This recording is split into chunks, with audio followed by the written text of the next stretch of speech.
20 ans de vie anéantis en une matinée. Comme des milliers d'autres habitants de ce bidonville situé dans un quartier très huppé de la capitale rwandaise, Lucie a assisté impuissante ce matin à la destruction de sa maison. On avait prévu de partir de ce village, mais ce matin, les policiers sont venus à l'improviste et ils ont jeté nos affaires dehors. Comme vous pouvez le voir, nous sommes encore dehors avec les enfants. Nous n'avons nulle part où aller car nous n'avons pas d'argent. Certains de ces enfants ont passé la journée dehors et ils n'ont toujours pas mangé. Depuis plusieurs mois, ils sont des milliers à refuser de quitter leur logement dans ce plus grand bidonville de Kigali. Face à la résistance, il y a quelques jours, le gouvernement a décidé d'utiliser la manière forte en coupant l'eau, l'électricité et surtout détruisant certaines habitations. Cela fait partie d'un projet que nous avons commencé en décembre 2020. Au départ, on y allait tout doucement. Mais comme les météorologues nous ont dit qu'il n'y avait plus de pluie violente, nous avons accéléré la cadence. Ici, les familles sont séparées en deux catégories, les locataires et les propriétaires.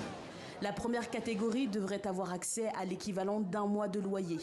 Mais ce jour-là, en dehors de Lucie qui aurait reçu l'équivalent de $20 après négociation, plusieurs familles disent ne pas avoir eu de proposition de relogement, ni reçu l'équivalent d'un mois de loyer, pourtant promis par le gouvernement. C'est le cas par exemple d'Aline, mère de 2 enfants.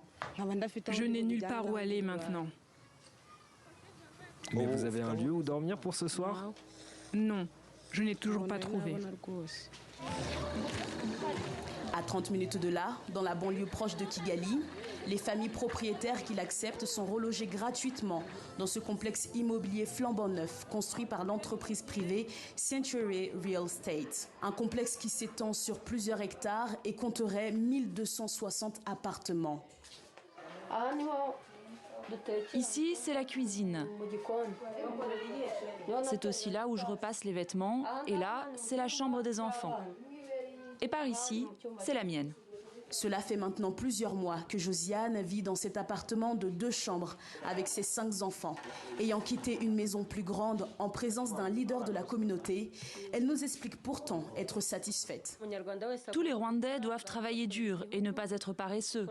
Aujourd'hui, si je peux travailler dur, c'est parce que mon président m'a donné une maison. Je n'ai aucun problème, car j'ai là où dormir et c'est suffisant pour mes enfants. Alors que les bulldozers ont déjà pénétré dans le bidonville de Banyahe, l'entreprise privée Century Real Estate pourrait construire sur les sites du bidonville des complexes commerciaux et résidentiels.